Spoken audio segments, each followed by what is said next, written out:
Well, we'll go ahead and dive right in. Thank you to everybody who has taken time out of their day to join us on this next installment of Navigating the New Normal. You all are familiar with the routine by now. I'm Dion Gordon, Tech Birmingham. Shout out to, of course, Rebecca and Christina, the glue that holds all of this together, and they cover a multitude of my sins. Just quickly, I do want to remind you all that we have our cybersecurity conference.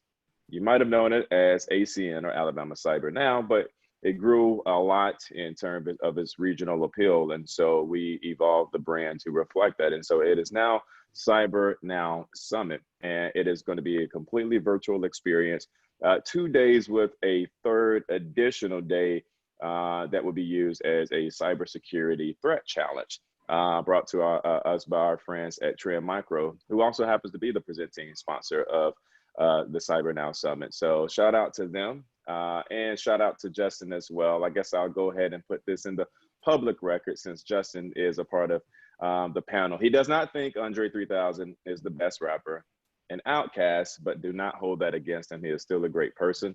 And we definitely appreciate his friendship and his support. So be on the lookout for that. The website is cybernowsummit.com/2020. Another reminder, we do record these, and if you are joining us later, you can go to our YouTube channel, rather, and that is youtube.com/techbham. And we have all of our past webinar series, not just Navigating the New Normal, but also Tech Tuesday, that you'll be able to find there as well. So make use of that as a resource.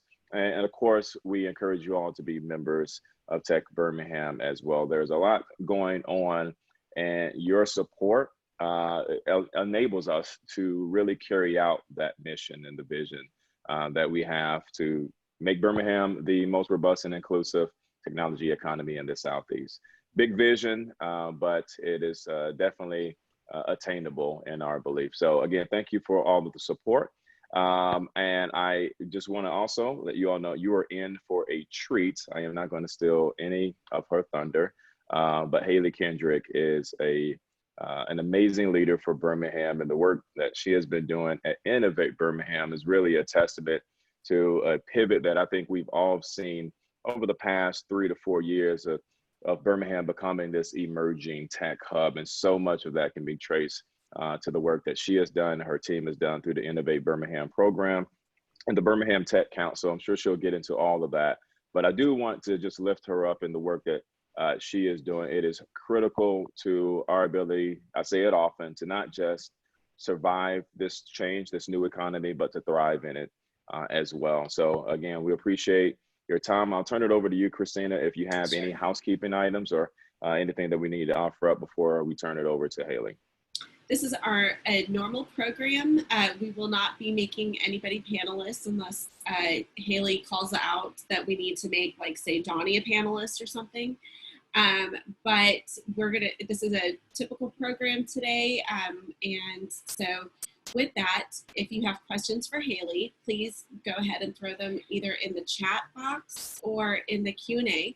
And we will be monitoring those, and we will hopefully have a time at the end where audience can ask questions of Haley. So that is all for now. Great. Thank you, Christina. Again, thank you to our attendees. And I have to update the language that I use to talk about Haley. Dr. Haley Kendrick. She doesn't really care much about that, but she has earned it. So I'm going to put some respect on her name, as the kids like to say. And with that, I will turn it over to the Executive Director of Innovate Birmingham, Dr. Haley Kendrick. Thank you, Dion and Christina. And my title upgrade, I usually only use that when I'm in a room with people who look at me like I'm a child. So I think we can just go by Haley today. But I am really thrilled to be here with you all today and see a lot of familiar names in the box. So I hope this is more of a conversation among a lot of our friends and partners. Most of what I share and prepared today is probably not new to a lot of you, but I will be sharing about a few new developments that we have. So hopefully that will be some interesting things that may be a little bit new. As Deanna and Christina shared, my name is Haley Medved Kendrick. I am the Director of Innovate Birmingham and have had the real joy of getting to lead the organization over the last couple years. And it has been quite fun and quite interesting as it's continued to evolve. And I'll share a little bit about the background and how we got here as we go forward. If I can figure out how to use my slides. There we go. Too fast. So it's probably a surprise to no one on this call that we are in need of tech talent in our region.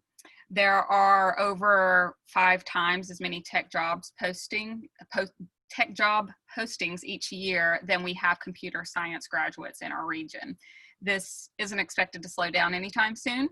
We anticipate a over 20% growth in software development jobs specifically each year through 2026. So we are among every city, I believe, in the country and probably the world that is looking for creative ways to build a tech talent pipeline and ensure not only that we're able to continue to provide talent to the companies that are here in Birmingham and our region now, but also be competitive to recruit more businesses that will make us a competitive and thriving and prosperous community because they know that they have the talent that they need here to be successful. We know that that's one of the top priorities on a company's list when they're looking to relocate is, do they have the talent pool they need? And we want to be able to answer that as the Birmingham community.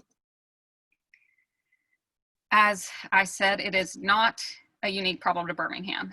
Every city has a tech talent shortage. This is a quote from our board chair, Ben Podbielski, who many of you, if not all of you, probably know at Protective Life, that every city has the shortage. That is not unique. That is not something that Birmingham alone is dealing with, but it's what a city does about it that sets it apart.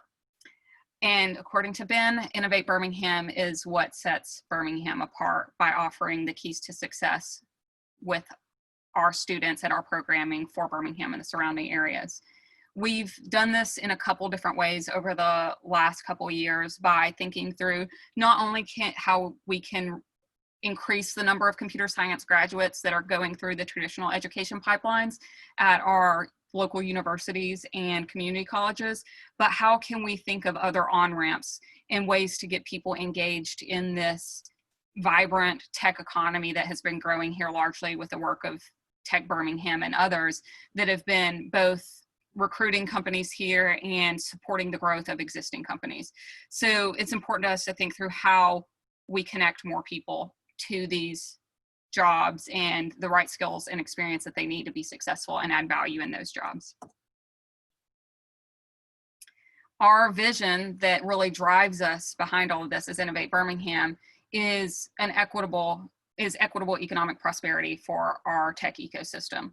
We know that more diverse teams perform better. They are stronger, they produce more revenue. It is no secret that more diverse teams make us stronger. And we believe that by increasing the opportunity for our local talent here to be engaged in the tech ecosystem through joining teams at whatever level they're coming in with experience in, will not only be positive for those people that we are serving and training and connecting to those jobs, but it'll also make our companies more competitive and ultimately will make our region more competitive. And I believe, and our leadership believes, that this can be a competitive advantage for Birmingham, is our talent and the diversity and equity among our talent here in Birmingham. We do that in a couple different ways, and here are really 4 key components of how we've done that over the last couple years. Really at the heart and foundationally for us at Innovate Birmingham is to provide demand-driven programming. We initially started our programming that we offer based on labor market data of what were the most posted jobs and skills in our region and created training pathways based on those needs. We have continued to try to be demand driven by, one, continuously assessing that data, that labor market data, seeing how those job trends are changing, what skills and credentials are being asked for, and how those are evolving over time. We also work really closely with our employer partners through our Birmingham Tech Council, which I'll share more about later, that Tech Birmingham's been critically involved in, to hear on a regular basis, what is your experience with your talent needs? Is this data that we're seeing on the workforce labor market trend side actually what you're seeing as you're hiring talent and recruiting folks and trying to grow your teams here? That information that we receive from those employer partners, many of you which are on this call, has helped us be able to not only define the right programming and find the right partners to offer specific training and tech development, but also to make sure that curriculum is responsive and adapting as your needs evolve. One example that we have of that we've done over the last couple of years is when we first started in 2017 and identified those top 10 jobs in the tech sector. The two internal programs that we were offering were software development, definitely a super fast growing career field and one that continues to grow. And the other was IT help desk. After the initial few classes and cohorts where we were sending folks through, training them, they were earning credentials and they were placed in jobs, we started seeing that job placement slow down. And in conversations with our partners, we heard, you know, these folks are doing a great job. They're being retained in these jobs. There's not a lot of turnover on these teams, and there's not this real rapid growth on help desk teams. And that's not an area that we expect to do a ton of hiring moving forward. So that led us to ask, well, where are you needing more talent, and what are the skills that you're struggling to find and get the right folks for? So what we began to hear with our partners was data skills and data analytics. And in a matter of 3 months, we were able to identify a local partner here in Birmingham, Think Data Solutions, that has provided over a decade of data, really all type of data skills, from analysts to science to engineering training, and developed a boot camp in data analytics that we still do now that is really focused on collecting, manipulating, and visualizing data, and ultimately creating a crop of new people in the labor force that understand how to think about and approach data to solve problems. We have the opportunity to do more of that adjusting with our curriculum as we continue into the future, thinking about what is the evolving demand for different jobs and how can we address and add components to our curriculum. Or maybe that's professional development, that some of those soft skills or employability skills are something that you're struggling to find the right fit for in our market, and how can we infuse that into our curriculum. So that's something we do as well. When someone commits to our program, it is no small commitment. They are going through intensive full-time training for over 3 months. So our boot camps are 9 to 5, Monday through Friday.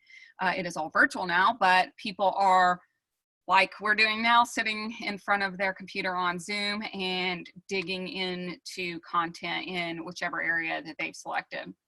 We recognize that particularly for people that have competing demands outside of just their technical learning, that this commitment is a big one to make. And so we also have the opportunity to provide holistic support for other things that they may run into while they're in our program, because it's hard to continue working, or at least working full-time while someone's going through our training.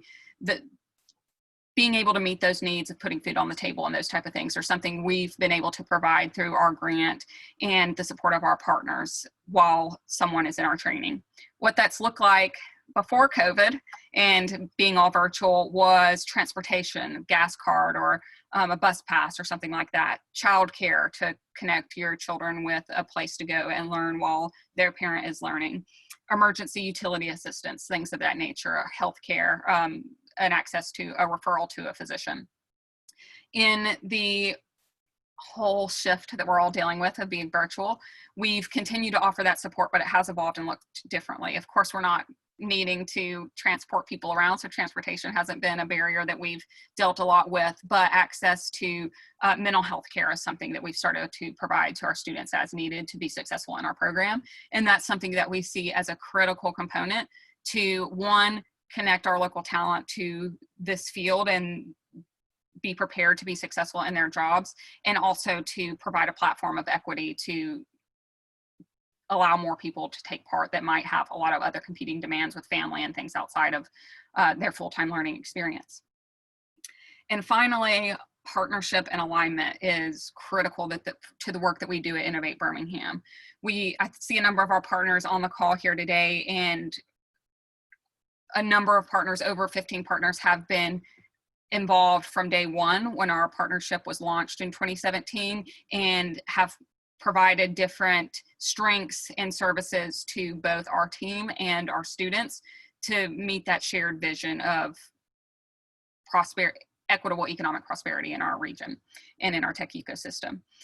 We strongly believe that we should lean on those who are experts in different areas to provide that expertise so that we can be stronger together instead of trying to do all things under one roof. And so one example that we have been very excited and thankful to have in our partnership is that with Central 6, who we share the Tech Council with, which I'll share a little more about later.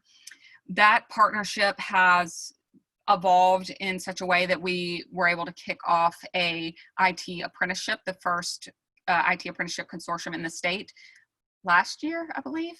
Last year, that Central 6 leads and is the host, the sponsor on. So that is one of the areas that we've focused and partnered really closely, and have seen the fruits of this partnership through new programs and new pathways for people to connect to these careers wherever they may be coming in.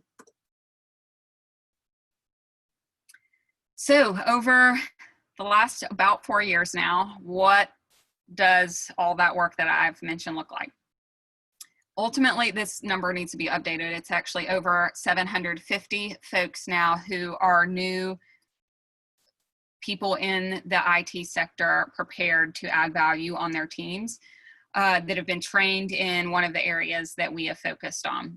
That could be our boot camps, which I've mentioned, are data analytics, software development, and IT help desk that we have previously, or scholarships at our partner organizations, really with our role in that is to remove the financial barrier that may keep someone from being able to enter this line of work. We have provided scholarships at Jeff State and Lawson State for associate's degrees in computer science, and at UAB in computer science, electrical engineering, information systems, and digital forensics. We also started this year with some scholarships to fast track training programs in Scrum and Agile project management and product ownership at both UAB Professional Education School and Sagayo, and a digital marketing credential training program using, looking at things like SEO and social media marketing and analytics at UAB's professional education training. And most of the data we have is about our bootcamp participants, but of those graduates that we have data on, about 90%, almost 90% of those who enter our program graduate and complete, and almost all of those earn a new credential in the field. And before the pandemic and all things turned upside down, we were seeing about 70% of the people who completed those programs enter into a tech job within about 3 months. We are working to update our data, but have seen a lot of that slowing with the pandemic, as you might imagine.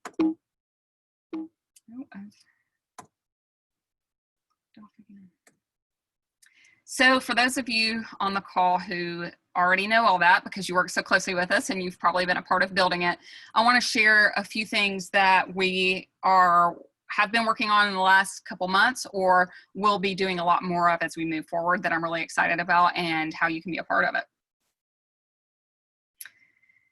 So you will see some of this later this week if you're able to join us for Demo Day, which will be on Thursday. But at the end of the bootcamp programs, our students demonstrate the skills that they've learned through a capstone project. For the data analytics course, that looks like an entire data collection to communication strategy where they are creating a survey, disseminating that, collecting responses, cleaning the data, querying and manipulating, and then creating visualizations in either Power BI or Tableau. In our software development class, that looks like building a website or an app from scratch, and they're coming up with the idea of a business to demonstrate those skills, but really focus on the technical skills. With those projects, what we've tried to do over the last year is find opportunities where students can, as they work on those projects, be solving a real world problem that our community or a specific community partner is facing. You can see one of these this week with the demo day presentations that we'll have on Thursday, where our data students are partnering with BBHM, BHAM Biz Hub, and HICA, the Hispanic Interest Coalition of Alabama, to build a minority and women-owned business directory. This is pulling in data from some of the existing work that BBHM and BHAM Biz Hub have done, and also collecting new data to build this directory that will be a resource for the community, for individuals and companies to identify businesses that they may want to support that are local and are supporting people here in the community. They will share some of the impact that COVID has had on our local business from the data that they've collected and some of the characteristics of those businesses that they've surveyed. What we are excited to have an opportunity to extend those projects into in the coming year is not only to do that first discrete project over their 2-week capstone experience, but also then allow some of the students to serve as interns to implement that project with that community partner. We were awarded a WIOA Youth Grant through the Central Alabama Partnership for Training and Employment, or CAPT, earlier this year, that will allow us to intern students who are eligible after they complete our training. And then we can then loan them out to those community partners to either further build out a dashboard on the data project example, or build a report and communicate that data with partners or other stakeholders, or with the example of the software development class, these students could then work on deploying that app or website for the company and helping integrate it into the existing processes that the company may be using. With those, both the student projects and the internship opportunity to extend those projects, we will be soon starting an application process where a nonprofit or a business can apply to have the students work on their project or to get a loaned intern for up to 6 or 8 weeks, depending on the hours per week. So we haven't developed that application yet, but that should be coming in the near future, and that's one way that you or any community organizations that you work with could be involved and help provide real world tangible work experience to these young people entering the workforce, while also getting some real value out of the skills that they bring to the table. Another activity we've been working on over the last quarter or so is doing a organizational assessment and equity plan, organizational equity assessment and plan. So we at Innovate Birmingham have consulted with a partner to identify different places along our entire process, from recruitment and admissions to placing folks in jobs, of identifying where there may be disparities by race or gender or other characteristics, and how we can eliminate biases in our processes. So this is something that we've taken on to do internally to really fulfill our mission and vision of what we believe is important, but we absolutely operate within a constellation of different organizations that each of their policies and processes are affecting our ability to create this equitable ecosystem. So as we move forward in that, expect to see from us some reports and communication around what we're doing and what we're finding. And I invite you to be a part of that, specifically if you're on either side of that pipeline as it relates to our participants, as referring people to us or hiring folks from us, and how those processes work and how they may affect equity in building out your team or connecting people to opportunity. So more to come on that in the future as well. And the last example I'll share with you as an example of the larger picture of the type of activities that we want to see happen in this region is to improve the competitiveness of all of our talent here in Birmingham, again, to have a more prosperous and competitive community, and for our businesses to have that competitive edge as well. And one thing we've learned since we've had our data analytics course is that knowledge and understanding of data, whether that's to actually manipulate it and visualize and do all the tweaking and building, or just understanding why you need to think about data a certain way, is a critical skill that goes across every industry, company, and community. And we want to encourage a larger conversation about data literacy and the power that data can have in our community and for our work. So Later this fall, you will see more about the BHAM Knows Data Project, which we're partnering with Tech Birmingham and Quant Hub to do, which will start with some baselining of where folks are with their data literacy and skills, and then provide some upskilling and learning opportunities to people that it's tailored to where they score on those assessments. So hopefully to encourage everyone to become a little bit more familiar and fluent with data so that we can use that to solve the problems that we're facing as a community and as a company and whatever context you may need to use it in. So, ways that you can get involved. You can hire folks from us. That should be pretty clear and self-explanatory by what I've shared so far, but we do have data analysts, software developers, digital marketers, IT support specialists, all types of folks in the IT field that we are graduating either from boot camps or other programs at the associates or bachelor's or fast track level. So if you're looking for talent, we can connect you with local talent that can meet those needs. Most of our programming has been focused on entry level over the last couple of years, but we do have some mid-level project management, product owner talent that we have worked with in partnership with Sagayo over the last 6 months. So reach out to us if that's something you're interested in. We will also be building out a mentorship program in the coming year. That is something that we want to add to the professional development portion of our programming, where students are not only getting tips and tricks on how to be ready for their interview and how to tweak their resume to make it competitive, but to really start building that community of people like you on the call that are engaged in that tech ecosystem.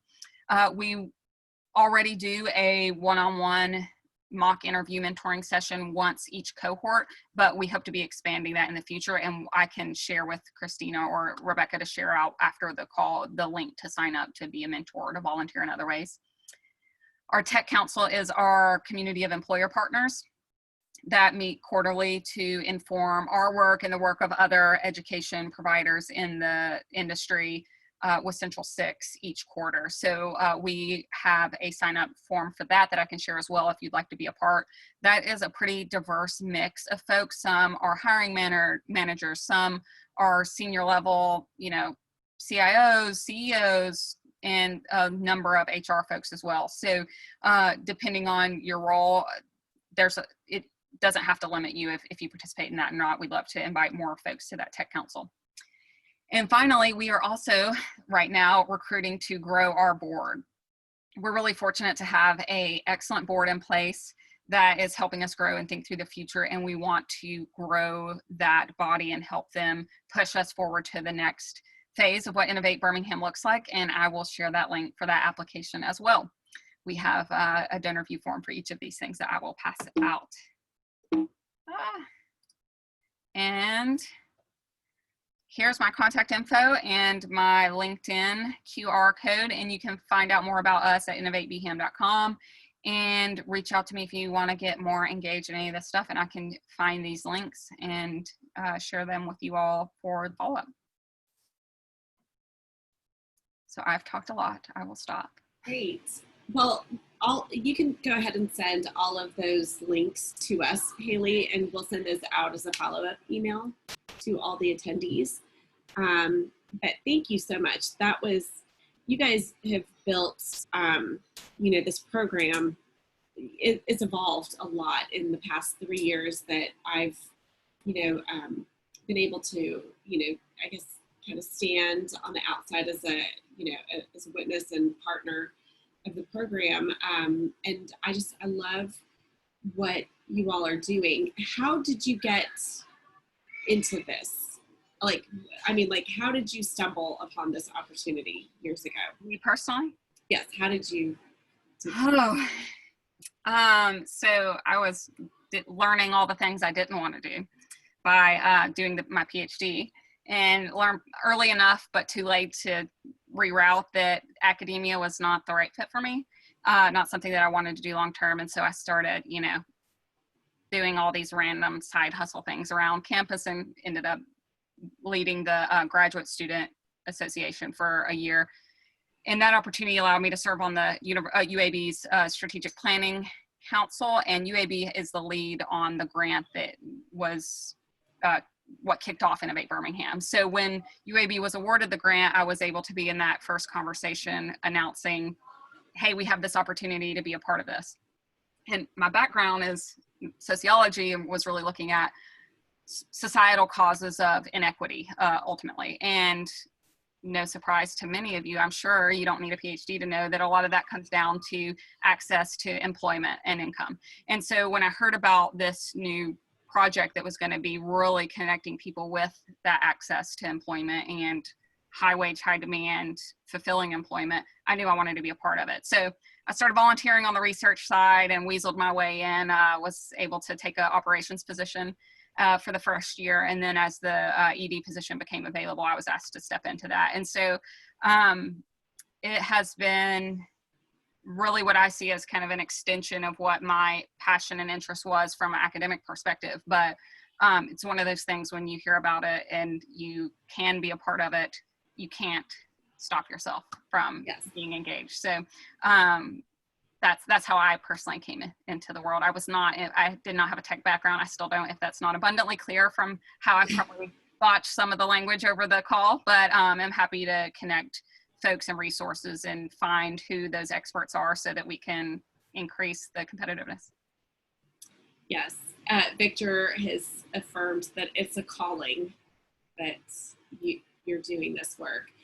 I mean, you and I have had many conversations about, just the inequity and just the lack of access to digital literacy. And so what surprised you most when coming into this space and really understanding what were some of the key components and what caused this divide?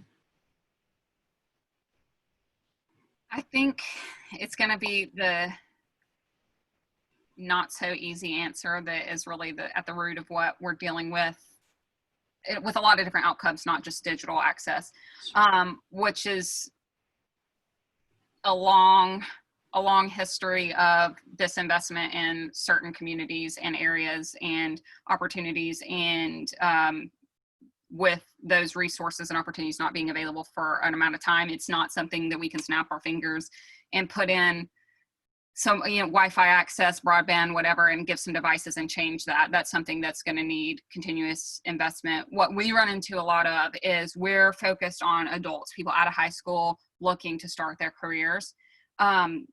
People may get to us, depending on what their background is, already knowing a little bit about how to code. They may have taught themselves, built their own website with some learning they did previously or self-learning online. And some people that may not have had access to some of these tools to even start learning these processes. And so thinking about all of those places that someone will have access to digital literacy before they get to us is really where there is a lot of opportunity. And I'm thankful that we have a number of partners that have really dived in to bridge the gap in that space, including Ed Farm. I'm sure many of you know about the work that they're doing in K through 12 as well as with adults.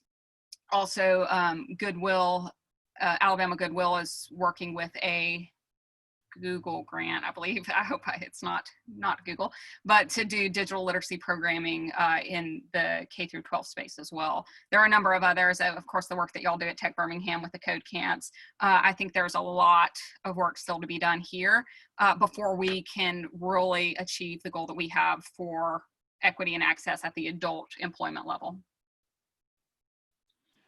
That's one of the things that became very eye-opening for me is that is the approach to digital literacy. It's not even the curriculum doesn't seem to be equitable. Until recently, there wasn't really a standard of how to teach children digital literacy, and so I think that's one of the key factors, is to try to disseminate what's the baseline for future employment.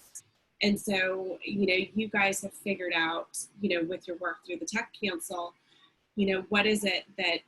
what information it needs to be provided in order to make a candidate marketable in our market. And so props to you for, doing a lot of research and digging and being able to create a program that provides exactly what our market is looking for.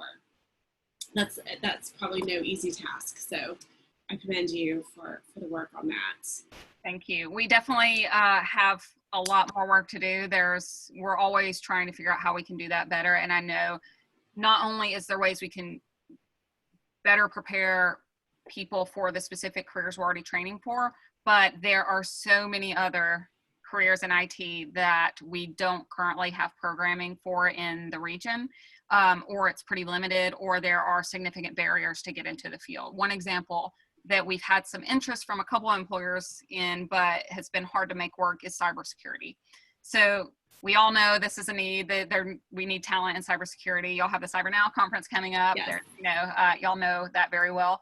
But the barrier for entry of someone to get into a cybersecurity role, they do need a pretty extensive, relatively, it can be short, but level of exposure to hardware, software, networking, those type of things.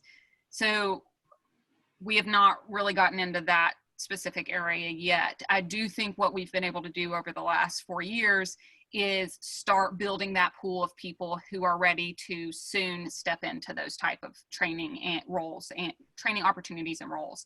And so it is not a short game, but I believe are increasing that pool of talent that will begin now to start moving into those mid-level roles that we know is of most demand here in the region, is that for 3 to 5 years of experience, some work experience, and some specific training background that our community needs.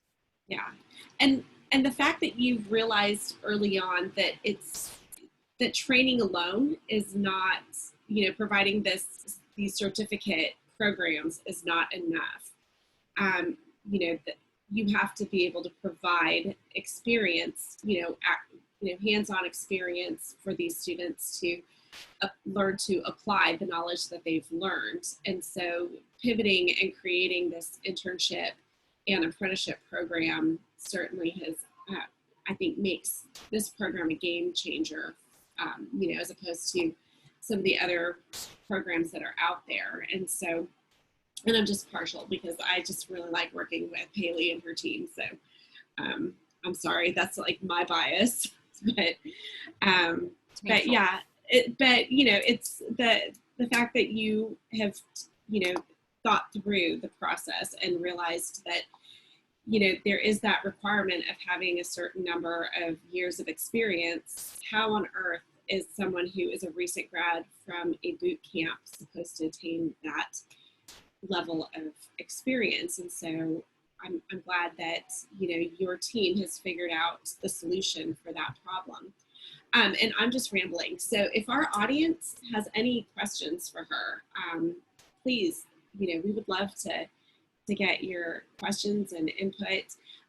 You've got a lot of fans on here today. Victor Brown, of course. And let's see, Katya Kemp says, great job, Haley. Your work is definitely benefiting our community. Well, definitely a lot of these fans on the call are really people who should be getting some of the fandom, because a lot of these folks that I see have been a part of it. And really for example, the IT apprenticeship is something that we heard some of the need right aligned together with Central 6 and that tech council that they lead with us. And then they heard it and we were like, we can't, we're doing entry level. We see this 3 to 5 years experience gap and we want to meet it. We can't meet that overnight. But they led in fast tracking that. How can someone get that 3 to 5 years of experience? Maybe we can crunch it down to 2 years. And we're just in about a year out from launching that and having our first apprentices now. So we'll see how that evolves, but really hoping that while we can't, make a mid-level developer overnight, we can fast track it as much as possible. Now, okay, something that I'm not sure a lot of people realize that is unique to your boot camp is some of the additional training. You talked about doing a holistic approach and training your students. So can you talk a little bit about some of the training that Sagaya Studios and Two Ravens and even iTac Solutions, I know that they're very active with your students. Can you talk about some of those programs that you offer in addition to just the technical skills, but you're also providing other skills as well through these partner companies? Absolutely. I believe that's really a advantage that we have compared to some programs that just focus on the technical skills, because what we hear more than anything else from employer partners when we ask them, what do you need when you're looking for talent? It's these core employability skills that really come to light more than a specific coding language or technical skill, because those can be taught. And really a lot of these employability skills can be taught too. It's just many people have never been in an environment where they've had the opportunity to learn those. And so our training, our boot camp training, is simulating a workplace. We expect them to be on time, appropriately dressed, and communicate if any of those things are not the case from day one, and are continually coaching them throughout their time in the program in those, just what is it like to be in this type of work environment. We also have a professional development coach on staff that's working one-on-one with students to identify their career goals, help prepare them for interviews and review their resumes. And then some of the partnerships you mentioned are some of our superstar partners that come in and talk to students while they're in our program about what is it like to craft your personal brand. That's more than your LinkedIn. That is how you present yourself in these Zoom meetings and on social media. And, you know, when you walk into a live event, if we ever have those again. And so those type of conversations.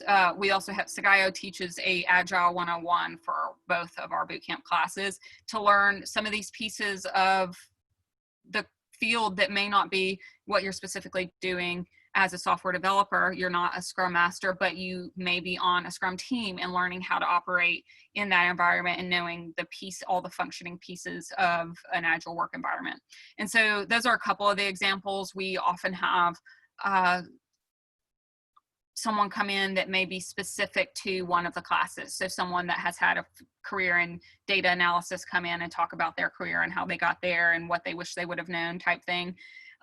Or we have, you know, a guest come in and talk about what it's like to learn a second language. While our class focuses on JavaScript primarily, they have an exposure to C# in the software development class to learn, you know, I've learned this one language, what's it like to try to apply those same principles and concepts when learning a whole new language. And so we do all of that as part of their training, and then try to create a community of support for our alumni after they go on, after us having opportunities for them to come back and give back, sharing with people in the class currently about, you know, tips and really addressing some of the anxieties they have around making this huge transition, and then supporting one another. And we've seen, you know, folks move around to new positions by connecting with the people they went through the class with, or others that went before or after them.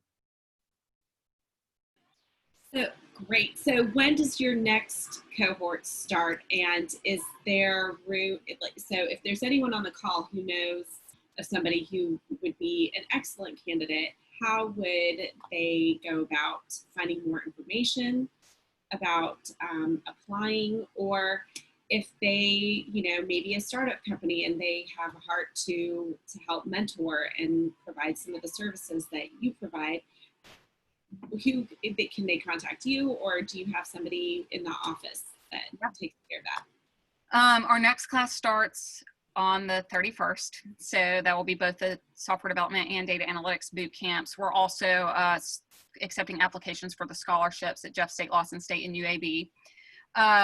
We do accept rolling applications, so someone can apply at any time, and our website is where they would do that. So innovatebham.com, and that would be the first step. And disclaimer, we are working to revamp our application process. It was a little bit of a beast, so I'll just have that disclaimer.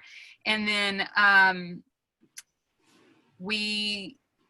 both classes are getting close to capacity, so when we have a lot of people in the pipeline. So I would candidly, spring class that starts in January would probably be the most realistic if someone was just to apply for the first time today.